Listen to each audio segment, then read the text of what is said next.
সুপ্রিয় দর্শক, আমি জাফর সাদিক স্বাগত জানাচ্ছি আজকে সম্পাদকীয়তে। স্বাধীনতার পর প্রথমবার আগের বছরের তুলনায় কমল বাজেটের আকার।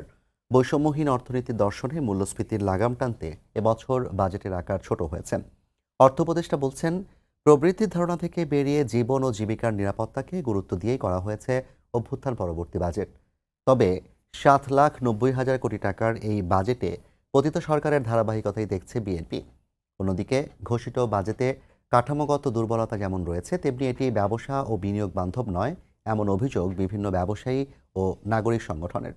বাজেটের নানা দিক নিয়ে আলোচনায় আজকে সম্পাদকীয় অভ্যুত্থান পরবর্তী বাজেট। আর এ নিয়ে আলোচনায় আমাদের সঙ্গে উপস্থিত আছেন ডক্টর জাহাঙ্গীর আলম খান, কৃষি অর্থনীতিবিদ, এবং অধ্যাপক ডক্টর মোহাম্মদ হেলাল উদ্দিন, অর্থনীতিবিদ।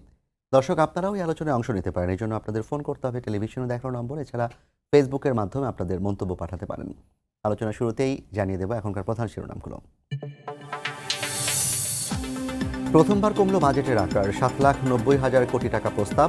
প্রবৃদ্ধির ধারণা থেকে বেরিয়ে জীবিকায় গুরুত্ব। ইসির জন্য বরাদ্দ প্রায় 3,000 কোটি টাকা।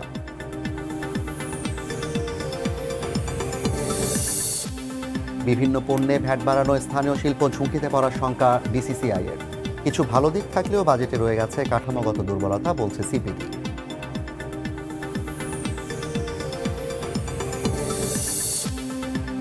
ডিসেম্বরে নির্বাচন চায় বেশিরভাগ দল, দাবি সালাউদ্দিনের। এপ্রিলের মধ্যে ভোটের পক্ষে জামায়াত। ইসিতে আস্থা নেই এনসিপির। দ্রুতই জুলাই সনদের আশা প্রধান উপদেষ্টার।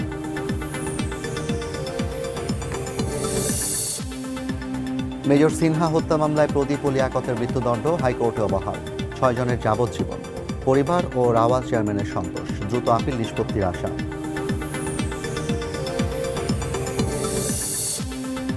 কুশিয়ারার বাঁধ ভেঙে হু হু করে ঢুকছে পানি। প্লাবিত জকিগঞ্জের শহর ও নিম্নাঞ্চল। ডুবেছে মৌলভীবাজার ও ব্রাহ্মণবাড়িয়ার নিচু এলাকা। কুড়িগ্রামের চরাঞ্চলে তলিয়েছে ফসল।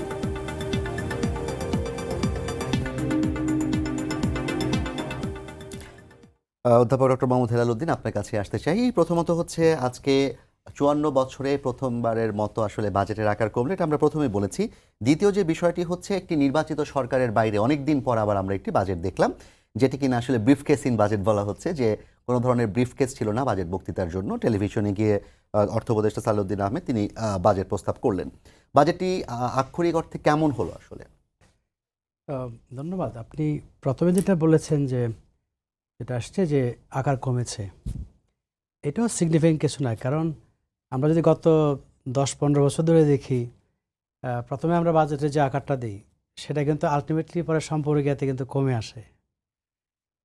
এখন যেটা হয়েছে যে বাস্তবতা বুঝে আমরা শুরুতে কম দিয়েছি। এটার যদি বাস্তবায়ন যদি আপনার কাছাকাছি হয়, তাহলে কিন্তু দেখা যাবে যে বাস্তবায়িত বাজেট যেটা, সেটা গতবারের তুলনায় দেখবেন যে হয়তো পরে এখানে হয়তো বাড়তেও পারে। জি। ফলে যেহেতু আমার বাজেটটা তো আমি কত ব্যয় করবো এক বছরে, কী কী প্রোগ্রাম নিব, সেটার একটা প্রজেকশন থেকে পরে আয়টা কোত্থেকে আসবে। তা আমাদের প্রতি বছরই আমরা দেখি যে আয়টা যেভাবে আমরা চিন্তা করছি সেরকম হয় না, ব্যয়টাও আমরা সে পরিমাণ করতে পারি না। ফলে যে আকারটা আমরা শুরুতে বলি, সে আকারটা কিন্তু শেষ দিকে বাস্তবায়িত হয় না। তো এখন শুরুতে আপনার আকারটা ছোটো।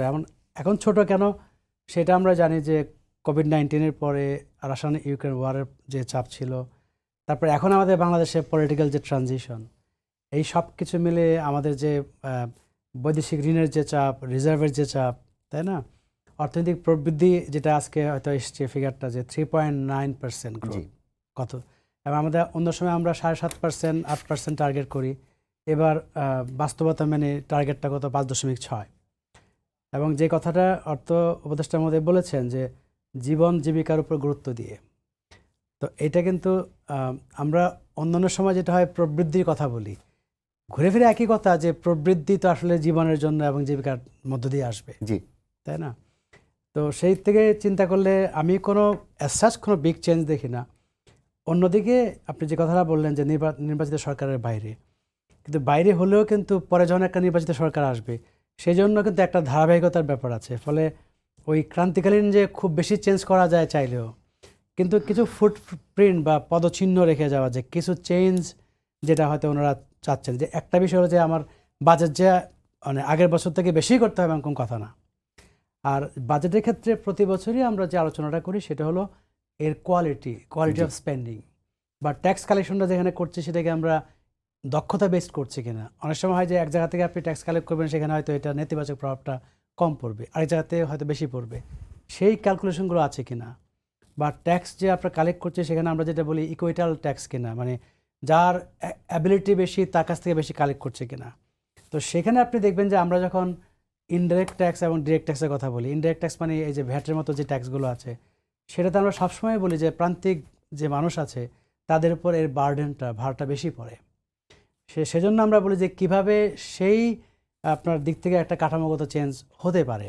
ফলে আমাদের যে কর আয় তার প্রায় 2/3 হলো আপনার এই ইনডাইরেক্ট ট্যাক্স, জি। তাই না? তো এখন অল্প সময়ে এত চাপ নিয়ে ট্রানজিশনাল একটা গভর্নমেন্টের জন্য, যেটা আপনি ম্যান্ডেটের কথা বললেন, সেখানে যে আপনার একদম অনেক বেশি চেঞ্জ করে ফেলা সম্ভব সেটাও না। এবং যদি কোনো একটা নির্বাচিত সরকার আসে তখন তারা যেমন একদম 5 বছরের একটা আপনার ধরেন ফোকাস করে, সেভাবে হয়তো আস্তে আস্তে আপনার করবে, তাই না, চেঞ্জটা নিয়ে আসবে। কিন্তু এই বাজেটকেও তো বিএনপি বলছে যে আকার বড় হয়ে গেছে এবং এই যে লক্ষ্যমাত্রা করা ব্যয় সেটি পূরণ করা কতটা সম্ভব হবে সম্পর্কহীন বলছেন তারা বিএনপির পক্ষ থেকে। না, একটা তো আপনার রাজনৈতিক বক্তব্য একটা থাকবে, এবং আমরা দেখেছি যে আমরা যে গত 20 বছরের বাজেট দেখি, সবসময় যারা কিনা আপনার পলিটিক্যাল দিক থেকে অন্য সাইডে থাকে, তারা এর ডেফিসিয়েন্সি যেগুলো সেগুলো নিয়ে আসে, আর যেগুলো ঠিক আছে হ্যাঁ ঠিকই তো হওয়ার কথা এরকম থাকে। এটাও ঠিক যে আপনার ওনারা যে কথাটা বলেছেন যে ওই যে কাঠামোটা ছিল, যে ওখানে আমরা প্রত্যেক বছর দেখেছি 10-15 বা 17%, 16% একটু বেশি হয় বাজেটটা। এবং আমরা যদি আমাদের জিডিপি বলি, এটার আর্থিক জিডিপি, যেটা প্রকৃত জিডিপি না, তো আর্থিক জিডিপির গ্রোথটা থাকে কত আপনার, যদি প্রকৃত জিডিপি গ্রোথ 7.5% হয়, আর্থিক জিডিপির গ্রোথটা ইনফ্লেশন সহ হয় আপনার 15-16%। এবং আপনি দেখবেন যে বাজেটের আকার যেটা, সেটাও ওই 15-16-17% এমনই প্রতি বছরই বাড়ে। এটা কাঠামোগতভাবে এভাবে বাড়ছে। এখন এবার যেটা হয়েছে সেরকম বাড়তিতে না গিয়ে চাপের কারণে এটা একটু শ্রিঙ্ক করলো। আরেকটা জিনিস আপনি খেয়াল করেছেন যে এখানে চলতি ব্যয় যেটা আপনি যা থেকে এই কলকবজা থেকে শুরু করে আপনার লোকবল থেকে শুরু করে সরকারি মেশিনারি যা আছে, সেটা তো আপনি ফায়ার করতে পারবেন না। 97,000 কোটি টাকা সেখানে ধরা হয়েছে। সেখানে আপনি দেখবেন যে একটা জায়গায় আপনার যে চলতি যে ব্যয়টা সেটা বেড়েছে, কিন্তু উন্নয়ন বাজেট কমেছে, না, সেখানে কমেছে। তো এই জিনিসগুলো কিন্তু একদম ধারাবাহিকভাবে আমরা দেখলে কখনো এটা হয় না, এবার কিন্তু সেটা হয়েছে। ফলে শো করে না যেটা পারবো সেই বাস্তবসম্মত কিছু সমন্বয় হয়েছে। এখন আরো কত সমন্বয় হতে পারে। বলা হচ্ছে যে মূল্যস্ফীতি কমানোর লক্ষ্যমাত্রা নেওয়া হয়েছে। এখন তো প্রায় 3 বছর ধরে মূল্যস্ফীতি 10-এর আশপাশে ঘোরাঘুরি করছে। আমি একটা পরিসংখ্যান দেখলাম যে পাকিস্তানে 2023 সালে যে মূল্যস্ফীতি ছিল 31, সেটা এখন 9 কিংবা 3-এ চলে এসছে। শ্রীলঙ্কায় শূন্যের নিচে নেমে এসছে। তো বাংলাদেশের মূল্যস্ফীতিকে এই বাজেট দিয়ে কমানো সম্ভব? ওইটা একটু বোঝার ভুল আছে আমাদের। আপনার প্রাইস ধরেন 100 থেকে 200 হয়ে গেল, তাহলে 100% মূল্যস্ফীতি হলো। তো হঠাৎ করে যখন একটা বিরাট জাম্প হবে, তারপরে কি হবে? তারপরে তো 200 থেকে হয়তো 201 হবে, যদি আপনি মোটামুটি স্টেবল দেখেন। কিন্তু যদি প্রকৃত অবস্থায় আপনি আগের অবস্থায় ফিরতে চান, তাহলে তো এটা ডিফ্লেশন হতে হবে, কমতে হবে, মূল্যস্ফীতি নেগেটিভ হতে হবে। ফলে ওই যে শ্রীলঙ্কার কথা বললেন, যেটা একটা বিরাট জাম্প হয়েছে, সেই জাম্পের পরে কিন্তু অনেক বেশি বাড়বে না, বরং এটা আপনার শূন্যের কাছাকাছি থাকার কথা। ফলে স্বাভাবিক জায়গায় যখন একটা অল্প করে বাড়ে, সেখানে আপনি দেখবেন যে ক্রমান্বয়ে বিল্ড আপ করছে। কিন্তু বিরাট জাম্প হলে এটা তুলনা করা যাবে না। যে অনেকে বলে যে শ্রীলঙ্কার অর্থনীতি তারা তো কন্ট্রোল করে ফেলেছে, না, তারা হিউজ জাম্প হয়েছে বলে সে জায়গায় আর জাম্প হচ্ছে না। ঠিক আছে, মানে আগের অবস্থায় ফিরে আসছে না। বাংলাদেশের ক্ষেত্রে আপনি দেখেন যে আমরা কিন্তু কোভিডের পরে যে একটা বিরাট আপনার দ্রব্যমূল্যের উল্লম্ফন ঘটেছে, তারপরে কি হয়, এখন কিন্তু অনেক বেশি বাড়বে না, কিন্তু আমার যে ইনকাম বাড়ছে 5% 5 বছরে, কিন্তু মূল্যস্ফীতি যে 50% বেড়ে গেল, তাহলে এখন আমার তো ইনকামের অ্যাডজাস্টমেন্ট হয় না, 45% আমার ঘাটতি আছে। ফলে আমি যদি আগের জায়গায় যেতে চাই, তাহলে আমাকে মূল্যস্ফীতি না, মূল্যের যে আপনার সংকোচন, সেটা হয়ে যদি আপনার 45% কমে যায়, তখন আমরা দেখবো আগের জায়গায় আসছি। জি, অনেক ধন্যবাদ অধ্যাপক ইকরারউদ্দিন আহমেদ। আপনার কাছে আমরা আবার আসবো। তার আগে একটু আমি ডক্টর জাহাঙ্গীর আলম খান আপনার কাছে প্রশ্ন করতে চাই। আপনি কৃষি অর্থনীতিবিদ, কৃষি নিয়ে আপনার অনেক দিনের কাজ আছে। এবারে বাজেট কতটা কৃষি বান্ধব হলো? একই সাথে কৃষি উৎপাদনে আমরা দেখেছি যে গত 10 বছরের মধ্যে প্রবৃদ্ধি হচ্ছে সর্বনিম্ন বলা হচ্ছে। সো কৃষি খাতে এই বাজেট কতটা প্রভাব রাখবে?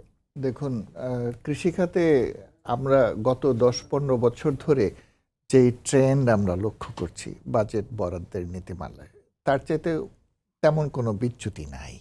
মোটামুটিভাবে ট্রেডিশনটা রক্ষা করা হয়েছে। দ্বিতীয়ত, যে এই যে বললেন যে এবছর 1.8% আমাদের এগ্রিকালচার গ্রোথ রেট, এবং সেটা 2009-10 ছিল 6.65%। তো 7.5% থেকে 2.5%-এ নেমে এসছে, এবং এটার পেছনে প্রধান কারণ হলো যে বাজেটে কৃষি সম্পর্কে যত বেশি বলা হয়, বাজেট বরাদ্দের নীতিমালায় তত বেশি রিফ্লেক্ট করে না। 2011-12-তে মোট বরাদ্দের 6.65% ছিল কৃষি, 10.65% ছিল কৃষির শরিকানা। তো এখন কত হয়েছে? এখন 5.8% কৃষির শরিকানা, এবং গত 2-3 বছর ধরে এই জায়গাতেই আছে।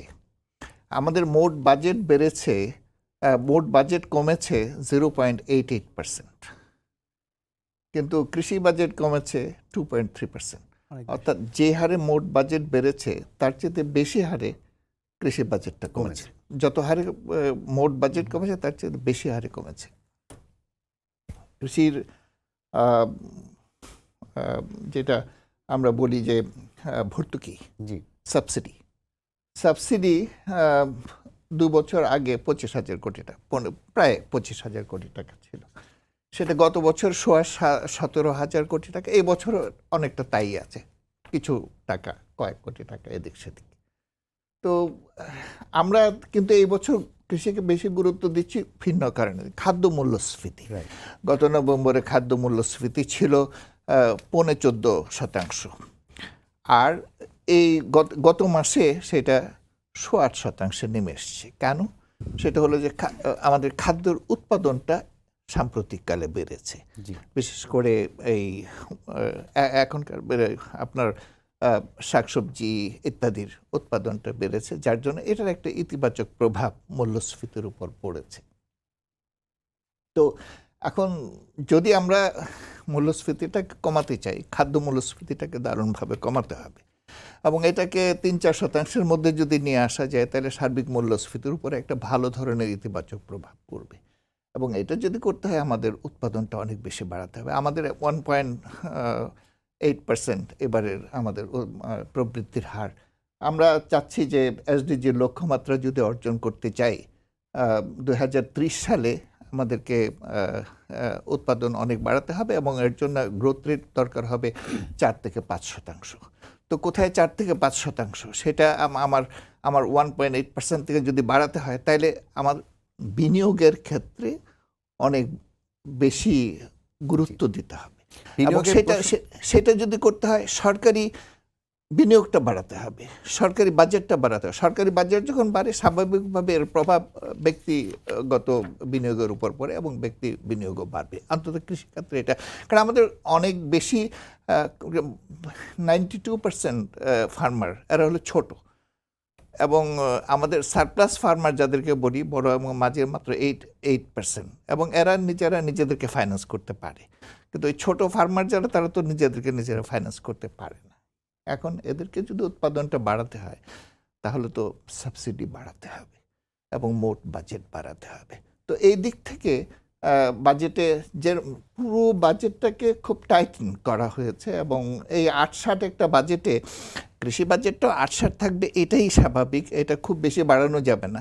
তবে আমাদের পুরো বাজেটটা যে হারে হ্রাস পেয়েছে, কৃষি বাজেটটা যদি অন্তত সেই হারেও হ্রাস পেত, তাহলেও এখন আমাদের একটু বিনিয়োগের সুযোগটা একটু বেশি হতো। আপনি বিনিয়োগের কথা বলছেন, কৃষিখাত নিয়ে বললেন। ডিসিসিআই আজকে সংবাদ সম্মেলন করে বলেছে যে এই বাজেট হচ্ছে বিনিয়োগ বান্ধব না, এবং একই সাথে, এবং আমরা ধারাবাহিকভাবে দেখেছি কিন্তু গত বছরের তুলনায় বছরও বিনিয়োগ অনেক কমে এসেছে। তো এই বাজেটের মধ্য দিয়ে কি আসলেই বাইরের যে বিনিয়োগ কিংবা স্থানীয় বিনিয়োগ, এটা কি আসলে সুযোগ কমে আসছে কিনা? আমার মনে হয় যে আমরা যদি নীতিগত সহায়তা এবং আর্থিক প্রণোদনা, আর্থিক সহায়তা যদি না বাড়াই, তাইলে বাইরের বিনিয়োগ তত বেশি বাড়বে, এটা তো আমরা আশা করতে পারি না। দেখেন, এই যে আমাদের কয়েক বছর ধরে সাবসিডি দেয়া হচ্ছে এই মেশিনারিজ ক্রয়ের উপরে দেয়া হয়েছে, এবং সেটা দেয়াতে কিন্তু গ্রামে গিয়ে মেশিনারিগুলো পৌঁছে, প্রায় 5টা মেশিনারির উপরে শতকরা গড়ে 50%, এবং বিভিন্ন এলাকায়, উপদ্রুত এলাকা যেগুলো আছে সেগুলোতে 70% হারে ভর্তুকি দেওয়া হয়েছে। এখানে হয়তো কিছু কিছু সমস্যা আছে এবং অনৈতিক কাজও কিছু হয়েছে, হয়তো বা আছে। সেটা যদি হয়ে থাকে, দুর্বৃত্তায়ন থাকলে তার বিচার হবে, কিন্তু তার জন্য তো প্রজেক্টটা বন্ধ করা যায় না। তার জন্য কৃষককে যে আমি যেই সহায়তা দিচ্ছি, এই সহায়তা তো কৃষকদের বন্ধ করা কিন্তু যায় না। আমরা তো দেখেছি গত সরকারের এই বছর আমলে কিন্তু এই ব্যাপারে কিছু জি। কথা বলা হয় না। এই বছর যদি বলা হতো এই বাজেটে, যে আমি খুব খুশি হতাম যদি এই বছর বলা হতো যে ঠিক আছে আমরা এটা কন্টিনিউ করে যাব, এই যে মেশিনারিজের উপরে যে ভর্তুকিটা এটা আমরা করব, এটা এক্সপেক্ট করতেছিলাম, কিন্তু এই সম্পর্কে কিছু বলা হয়নি। কিন্তু কম্বাইন হারভেস্টারের যেই প্রজেক্টটা সরকার নিয়েছিল বিগত আমলে, সেই প্রজেক্টে আমরা দেখেছি যে কম্বাইন হারভেস্টার কৃষকের কাছে পৌঁছায়নি। যে জায়গায় বেশি ভর্তুকি দেওয়া হয়েছে সেই জায়গায় বেশি লোপাট হয়েছে এবং খুব নিম্নমানের কোম্পানিগুলোকে। আপনি আপনি আপনি ঠিকই বলেছেন, কম্বাইন হারভেস্টার কিনেছে কারা? কিনে নিয়ে গেছে যারা টাকা পয়সা আছে, তারা এলিট শ্রেণীর লোক, গ্রামের এলিট শ্রেণীর। আবার ওটা কিন্তু হচ্ছে এটা কাজ করেছে কোথায়? গ্রামেই তো কাজ না, করেছে। কিন্তু অনেক ক্ষেত্রে আমরা দেখেছি, একটা রিপোর্ট আমরা দেখেছি একটা টেলিভিশনে, যে প্রায় 1000 পরিবারের কাছেই করে দেখা গেল যে কম্বাইন হারভেস্টে তাদের নামে বরাদ্দ হয়েছে, তাদের কাছে দেওয়াও হয়েছে, তাদের নামে কিস্তিও হচ্ছে, কিন্তু 5000 টাকা দিয়ে তাদের কাছ থেকে হারভেস্টারটা ফেরত নিয়ে গিয়ে বলা হচ্ছে যে এটা ও পেয়েছে। আসলে কৃষক পায়ই নেই। না, এটা এটা এটা ঠিক আছে, এটা এটা কিছু কিছু ক্ষেত্রে ঠিক আছে। আমি বলছি যে যে ওখানে দুর্বৃত্তায়ন আছে, কিন্তু অনেক ক্ষেত্রে কম্বাইন্ড হারভেস্টার তো গ্রামে আছে, এবং বেশিরভাগ ক্ষেত্রে এখন কম্বাইন্ড হারভেস্টার কাজ করছে, অপারেট করছে। তো এইটাকে আমরা চাচ্ছি কি? আমরা চাচ্ছি যে মেকানাইজেশন করা, এবং কৃষিকে আমরা আরো বেশি বাণিজ্যিক করতে চাই, এবং সেই ক্ষেত্রে আমরা যদি সাবসিডিটা দিই, অব্যাহত রাখি, এবং মেকানাইজেশনটাকে যদি আমরা এগিয়ে নিয়ে যেতে পারি, পার ইউনিট কস্ট কমবে। আর পার ইউনিট কস্ট যদি কম হয়, তাহলে বাজারে তার একটা ইতিবাচক প্রভাব পড়বে। কনজিউমার এই বাজেটে কি আপনি দুর্নীতি কিংবা অবচয় রোধে কোনো ধরনের মেকানিজম দেখতে পেয়েছেন? একটি জিনিস হলো যে বাজেটটাও খুবই টাইট, এবং টাইট বাজেট যখন থাকে তখন দুর্নীতি লোপাটের সুযোগটাও কম থাকে। তো এটা একটা ইতিবাচক দিক। আরেকটি কথা হলো যে এটা নির্ভর করবে যে আমাদের প্রশাসনিক ব্যবস্থা কিভাবে এগিয়ে যায়, সেটার উপর নির্ভর করে। জানি, ধন্যবাদ ডক্টর মোহাম্মদ জাহাঙ্গীর আলম। আমি এ পর্যায়ে আবার জনাব হেলালুদ্দিন আপনার কাছে আসতে চাই। যে দুর্নীতির কথা নিয়ে আমি আসছিলাম, এবছরও কিন্তু কালো টাকা সাদা করার যে সুযোগ, সেই সুযোগটা অব্যাহত রাখা হয়েছে, এবং বিশেষ করে শুধুমাত্র রিয়েল এস্টেট খাতে বিনিয়োগ সম্ভবত 20% করের বিনিময়ে কালো টাকা সাদা করার সুযোগটা আছে, যেটা কিনা ট্রান্সপারেন্সি ইন্টারন্যাশনাল বাংলাদেশের মতো প্রতিষ্ঠানগুলো বলছেন যেটা আসলে সংবিধানের সাথে সাংঘর্ষিক, এবং একই সাথে দুদক সংস্কার কমিশনের যেই প্রস্তাবনা সেগুলোর সাথেও সাংঘর্ষিক। এটিকে আপনি কিভাবে দেখছেন? আমি এর আগে যেটা কথা বলছিলেন, যে ডক্টর আলম যেটা বললেন, ট্রু, যে এগ্রিকালচারের দিক থেকে যেটা সাবসিডি যেটা দিচ্ছে, তো সেখানে একটা মরালিটি আমার কাছে মনে হয় যে যে এই কৃষির সাবসিডিটা কি কৃষকের জন্য নাকি আমাদের সবার জন্য? এখন আমার যদি রাইসের উৎপাদন খরচ কমে যায়, অনেক বেশি প্রোডাকশন হয়, তারপরে কৃষক দেখলো যে তার যে উৎপাদন খরচ তার থেকে হয়তো 50 টাকা বেশি হয়তো মনে আপনার ধানের দাম, তখন যেটা হবে যে আপনার কম দামের ধান চালটা কনজিউম করতে পারবো আমরা সবাই, কিন্তু সাবসিডির বেনিফিট কিন্তু আমরা সবাই পাচ্ছি, কিন্তু কৃষক আলাদা করে পাচ্ছে না। আমরা যে পল্লী দারিদ্র্যের কিন্তু একটা কারণ এটা। ফলে এটা একটু ভাবার ব্যাপার আছে যে সাবসিডি দিয়ে যদি আমরা কষ্টটা নামাই নিয়ে আসি, ফলন ভালো হয়, ভালো কথা, কিন্তু প্রাইস সাপোর্ট দিয়ে গ্যাপটা যেটা, সে জায়গাটা একটু চিন্তা করার ব্যাপার আছে। আর আপনি যেটা বললেন যে দুর্নীতির ক্ষেত্রে যেটা ইন জেনারেল যেটা হয় যে বাজেট তো আপনার এক বছরে আমার কী ব্যয় করব, কত কোন খাতে, এবং কিভাবে আয় করব। ফলে ওই যে আপনি যেটা বললেন যে কারাপশনটাকে অ্যাড্রেস করার জন্য যে মেকানিজম দরকার, সেটা কিন্তু একটা কাঠামোগত সমস্যা। এখনও যে এক বাজেটে 6 মাস 3 মাসে পারবেন না, এটারও আপনার ডিফারেন্ট মেকানিজম, যেটা কিনা আপনার যদি আপনি দুর্নীতি দমন কমিশন বলেন কিংবা আইনশৃঙ্খলা রক্ষাকারী বা কোর্ট, এই সব কিছু কীভাবে কাজ করছে তার উপর নির্ভর করবে। এখন আপনি যে প্রশ্নটা আসছেন যে কালো টাকা সাদা করার ব্যাপার, যেটা এটা তো আপনার আমরা আইডিয়ালি বা ইথিক্যালি সবসময় মনে করি যে যিনি সৎভাবে দিচ্ছেন, হ্যাঁ, আর যিনি ফাঁকি দিয়েছেন, তো সেই ক্ষেত্রে আমরা জানি যিনি ফাঁকিবাজ তাকে আমরা কেন কোনো ধরনের কনসেশন দিব, সবসময় আমরা বলি। তো একটা হলো আপনার আইডিয়ালিস্টিক অবস্থান, একটা হলো আপনার প্র্যাগমেটিজম। আমরা দেখতাম যে সবসময় আমরা এই কথা বলছি, বলার পরও আপনি সবসময় মোটামুটি দেখবেন কি যে এই কালো টাকা সাদা করার একটা সুযোগ থাকছে। এখন আপনি যদি অন্যভাবে চিন্তা করেন যে আচ্ছা বাংলাদেশে টাকা কালো হচ্ছে, মানে কি আপনার ধরেন কোনোভাবে মানুষের হাতে অনেক টাকা আসছে, এবং আপনি বললেন যে এই কালো টাকাকে আমি কোথাও সহ্য করব না, আমি দেখলেই আমি পানিশমেন্ট দিব। জি। তাহলে একটা হতে পারে কালোটা আপনার ড্রাইভ করবে বাইরে দিয়ে বিদেশে যাবে, কারণ আপনি তো সীমান্ত দিয়ে আটকাতে পারছেন না, মানে আমরা এত বেশি গ্লোবালি কানেক্টেড, বিভিন্নভাবে বাইরে চলে যাবে। সে জায়গাটায় যে আপনি যদি পারেন যে আমি কালোটা বৈধ করব না এবং এটা ধরবো এবং এটা বাইরে যেতে পারবে না, তাহলে একটা মানুষ কী করবে? ভাই আমি কালো করে লাভটা কি? গভর্নমেন্ট দলের শাস্তি দেবে, আদারওয়াইজ আমি ইউজ করতে পারছি না। কিন্তু কালো যদি রোলিংয়ে থাকে, কালো যদি আপনার চাপ দেন তাহলে বাইরে চলে যায়, সেক্ষেত্রে আপনার মনে হবে যে তাহলে আমি কী করবো এখন? হ্যাঁ, তো এখানে আপনার যেটা গত বছরের বাজেটে যেটা করা হয়েছিল যে বাইরে যে টাকা চলে গেছে সেগুলো ভর্তুকি দিয়ে দেশে ফিরিয়ে আনার চেষ্টা করা হয়েছিল, একটা টাকাও দেশে ফিরে আসেনি। এটা আমার মনে হয় যে আপামর জনসাধারণ যারা বাইরে পাঠিয়েছে, মানে আপামর বলতে যে যে গোষ্ঠী পাঠিয়েছে তারা সবাই নিয়ে আসবে, কারণ পাঠানোর তো কারণ থাকে। ইদার তারা হয়তো ইলিগাল ওয়েতে করেছে, ধরা খেতে পারে, সেজন্য বাইরে পাঠিয়েছে, অথবা দেখা গেছে আপনার মানে তারা মনে করছে যে বাইরে কিছু টাকা রেখে আমাকে খরচ করতে হবে, লিগাল ওয়েতে আমি পাঠাতে পারবো না, তো তারা নিয়ে আসবে কেন? ফলে নিয়ে আসার ব্যাপারটা যেটা কিছু স্পেসিফিক ব্যক্তি নির্ভর কাউকে কাউকে সুবিধা দেওয়ার জন্য হয়তো কোনো কারণে এটা করেছে। আরেকটা বিষয় একটু, এটা আমি আসলে ঠিক ক্লিয়ার না, তবে আমি একটা জায়গায় পরিসংখ্যানটা পেয়েছি যে এই পর্যন্ত যতবার কালো টাকা সাদা করার সুযোগ দেওয়া হয়েছে বিভিন্ন খাতে, সব মিলে সম্ভবত 47,000 কোটি টাকার মতো এখন পর্যন্ত সাদা হয়েছে ঘোষণা দিয়ে। তাহলে আসলে এটা কি খুব বড় ধরনের কোনো কিছু? না, একটা আপনি যদি পরিমাণের দিক থেকে দেখেন খুব বড় না, কিন্তু এটা অন্য একটা ইমপ্লিকেশন আছে। এখন কিন্তু আপনি বলেন যে কালো টাকা সাদা কোথায় হবে বলে দিয়েছেন। জি। যখন আপনি বললেন যে রিয়েল এস্টেটে কালো টাকা সাদা হবে, তখন আমি যদি একটা ফ্ল্যাট কিনতে চাই, আমি জানি যে সামনে দিয়ে দাম বেড়ে যাবে। সাদা টাকাওয়ালা যারা আছে তারা মনে করে ভাই দাম বাড়ার আগে আমি একটু আমার যদি কেনার ইচ্ছা থাকে কিনে নেই। ওই স্পেকুলেশন থেকে দেখা গেছে কি আপনার ওই সেক্টরে একটা মোমেন্টাম আসতে পারে বলে আমরা কিন্তু দেখেছি আগে শেয়ার মার্কেটের দিকে আমরা ডিরেক্ট করেছি যে কালো টাকা শেয়ার মার্কেটে যেতে পারবে। আমরা কিন্তু ইন জেনারেল বলছি না, তো এটা একটা টেকনিক হতে পারে। তা আমাদের কিন্তু আপনি দেখবেন রড সিমেন্টের যদি আপনি দাম দাম দেখেন বেড়েছে। জি। ওগুলি কমেছে কিন্তু আপনার। না, এবার আগের রডের দাম তুলনায়। তো খানিকটা বাড়লো। এই বাজেট কথা বলছি না, বলছি আচ্ছা, আগেতে যে আপনি আগের দেখেন এক তুলনায়, বছরে জি। আচ্ছা, তো সেখানে আপনার এটা একটা রিফ্লেকশন দেয় প্রক্সি হিসেবে যে রিয়েল এস্টেটে হয়তো আপনার মানে আপনার কর্মকাণ্ড যেটা একটু স্থবির আছে। আপনি যদি অর্থনৈতিক কর্মকাণ্ডকে আপনি এনার্জাইজ করতে চান, মানে অনেক বেশি লাইভলি মানে প্রাণবন্ত করতে চান, তাহলে বিভিন্ন সেক্টর ধরে কিন্তু আপনাকে কিছু প্রণোদনা দিতে হবে যেখানে কর্মকাণ্ডগুলো বেশি হবে। তো এটা একটা হতে পারে যে গাইডেড ওয়েতে এটা করা। আর 2 নম্বর হলো আপনার আরেকটা ব্যাপার আছে যে আপনার ধরেন এই যে ব্যাংকিং যে চ্যানেল, জি। তার উপরে যদি কনফিডেন্স কমে যায়, সেখানেও কিন্তু আপনার মানুষ কী করে, আপনার ধরেন কিছু টাকা পয়সা হয়তো তারা হাতে রাখতে চায়, তো সেটা তো বৈধ টাকা হাতে রাখতে পারে, হ্যাঁ হাতে রাখতে পারে।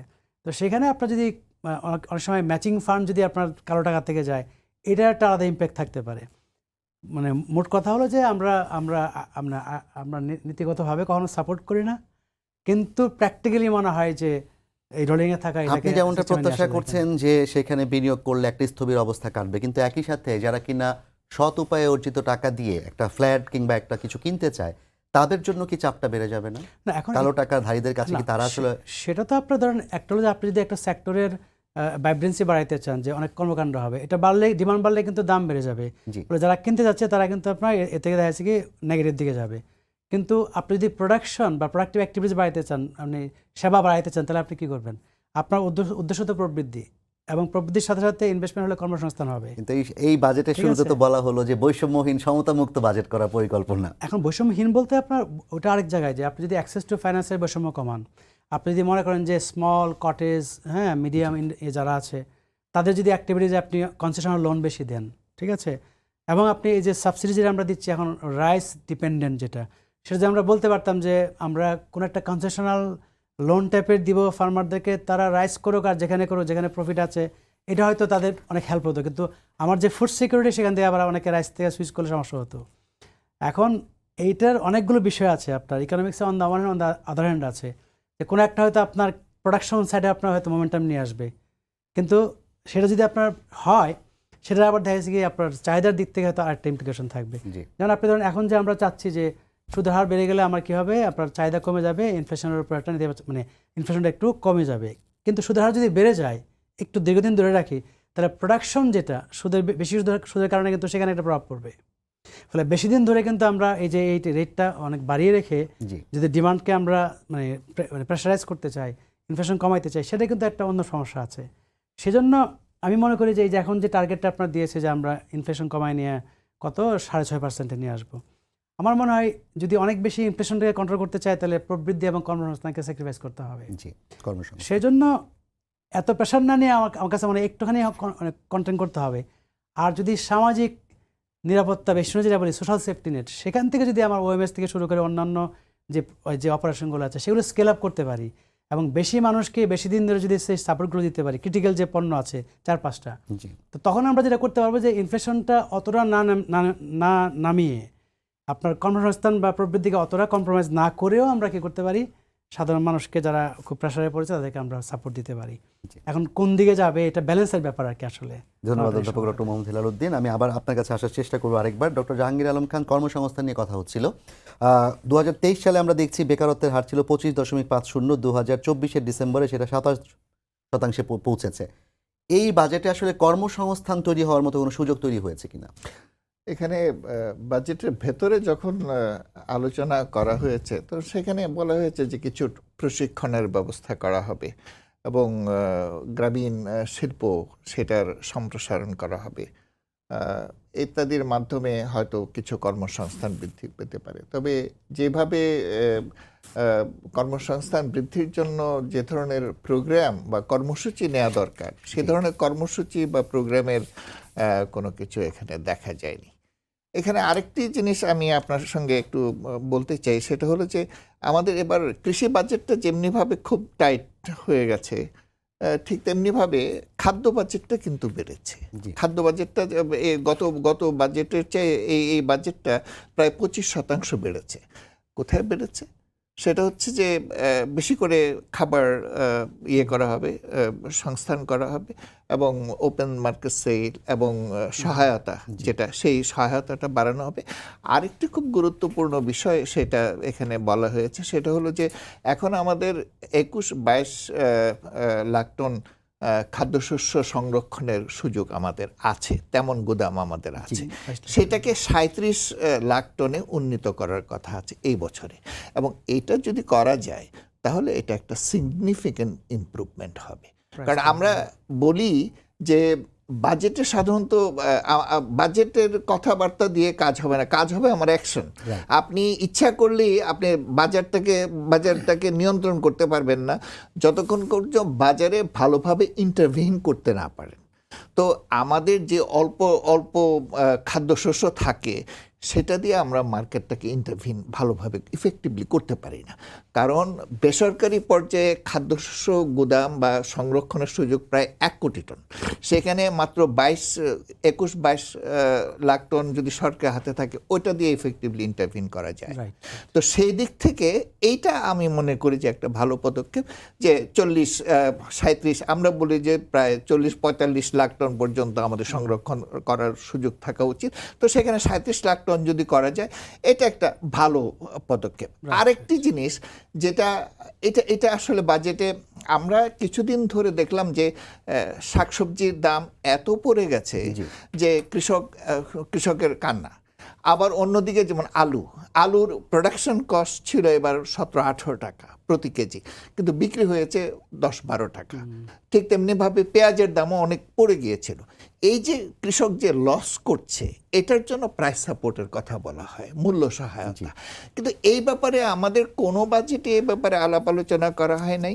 এবং এইবার যেহেতু আমাদের খাদ্য বাজেটটা বাড়ানো হয়েছে, এখানে যদি এই সম্পর্কে কিছু কথাবার্তা থাকতো তাহলে আমার মনে হয় এটা অনেক ভালো। অনেক ধন্যবাদ ডক্টর জাহাঙ্গীর আলম খান। আমি এই পর্যায়ে হেলাল উদ্দিন আহমেদ আপনার কাছে একটা বিষয় ডক্টর হেলাল উদ্দিন জানতে চাই যে ঘাটতি বলা হচ্ছে 2,26,000 কোটি টাকা, যেই লক্ষ্যমাত্রা নেওয়া হয়েছে ঘাটতি আদায়ের জন্য, সেগুলো কি আসলে ঘাটতিটা কি পূরণ করা সম্ভব হবে?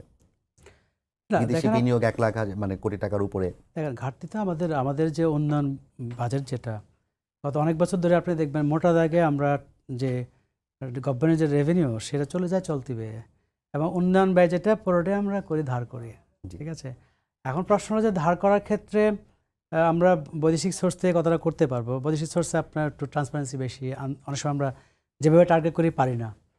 পাশাপাশি লোকালি আপনার যখন আমরা এটা মানে ঘাটতির জন্য আপনার যখন বড় করবো, ব্যাংক থেকে করি, অন্য থেকে করি, বিভিন্ন আছে, আমরা সঞ্চয়পত্র দিয়ে করতে পারি।